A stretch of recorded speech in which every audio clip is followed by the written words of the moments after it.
ওই কালো জাদু করে স্যার।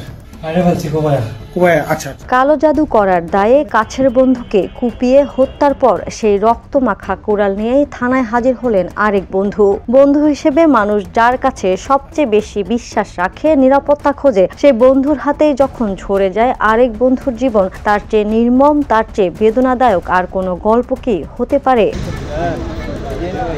ময়মনসিংহের ত্রিশালে ঠিক এমনই এক হৃদয় বিদারক ঘটনা ঘটেছে।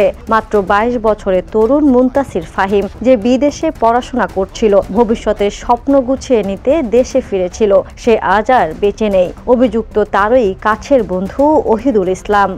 আমার জীবন শেষ করে দিচ্ছে স্যার। ত্রিশালের সরকারি নজরুল একাডেমির মাঠ, দিনের বেলায় যেটা খেলার মাঠ, সন্ধ্যায় তরুণদের আড্ডার জায়গা, সেই মাঠের এক কোণে পানির ট্যাঙ্কের পাশে পড়েছিল ফাহিমের নিথর দেহ।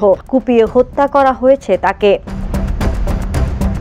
রাত 8:45টার দিকে এই নৃশংস ঘটনার পর হাতে চাইনিজ কুড়াল নিয়ে সরাসরি থানায় হাজির হয় ওহিদুল। আর সেখানে দাঁড়িয়ে ঠান্ডা কণ্ঠে বলে, ফাহিম আমার জীবন নষ্ট করেছে, তাই তাকে কুপিয়ে হত্যা করেছি। সে আমাকে কালো জাদু করেছে।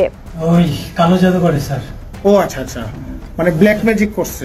ওহিদুলের স্বীকারোক্তি শুনে পুলিশ ছুটে যায় ঘটনাস্থলে। মাঠের পূর্ব পাশে পাওয়া যায় রক্তমাখা দেহ। মরদেহ উদ্ধার করে থানায় আনা হয়। পুলিশ বলছে দুজনেই ছিল ঘনিষ্ঠ বন্ধু, তবে কী কারণে এমন রক্তাক্ত পরিণতি তা জানতে তদন্ত চলছে।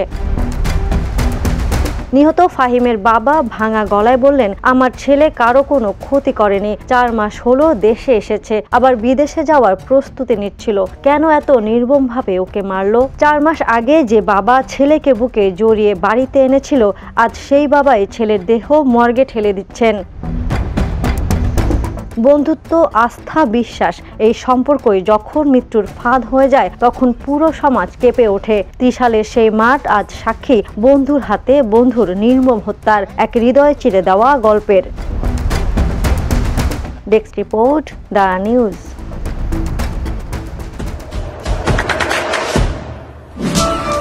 দেশে দেশে সবার সাথে, দ্য নিউজ।